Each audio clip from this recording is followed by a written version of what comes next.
Hello बच्चों, let's read the question. The question is according to zeroth law which physical quantity must have same value for the two systems to be in thermal equilibrium. अगर दो system thermal equilibrium में हैं तो इसका मतलब कौन सी physical quantity जो है वो उन दोनों सिस्टम के लिए सेम होगी, ये हमें बताना है.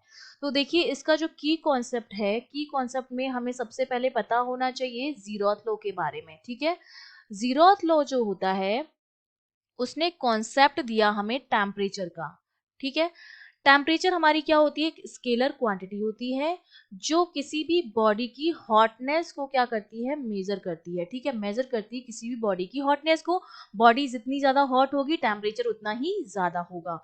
अब zeroth लॉ मुझसे क्या कहता है कि अगर कोई भी दो बॉडी, सपोज मेरे पास बॉडी ए है और बॉडी बी है, अगर ये दोनों किसी तीसरी बॉडी के साथ थर्मल इक्विलिब्रियम में, ए भी सी के साथ थर्मल इक्विलिब्रियम में है और बी भी सी के साथ थर्मल इक्विलिब्रियम में है, तो ये आपस में भी थर्मल इक्विलिब्रियम में होंगी. अब थर्मल इक्विलिब्रियम का मतलब क्या होता है कि अगर दो बॉडी सपोज हमारे पास हैं और दोनों का टेम्परेचर जो है वो अलग अलग है, एक बॉडी जो मेरी है वो हाई टेम्परेचर पर है और एक बॉडी जो है मेरी वो लो टेम्परेचर पर है, तो हीट फ्लो जो होता है वो हाई टेम्परेचर से लो टेम्परेचर की तरफ होता है. तो मतलब ए से बी की तरफ क्या होगा? हीट फ्लो होगा. हाई टेम्परेचर से लो टेम्परेचर की तरफ हीट फ्लो होता है.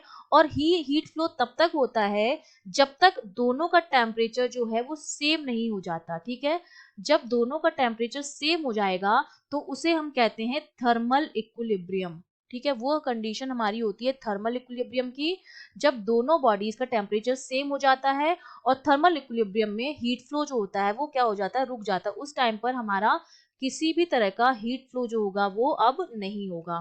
तो थर्मल इक्विलिब्रियम में कौन सी क्वांटिटी सेम रहती है? हमारा टेम्परेचर जो होता है वो सेम रहता है. तो बी ऑप्शन जो हो जाएगा हमारा वो करेक्ट हो जाएगा. I hope you understood well. All the best.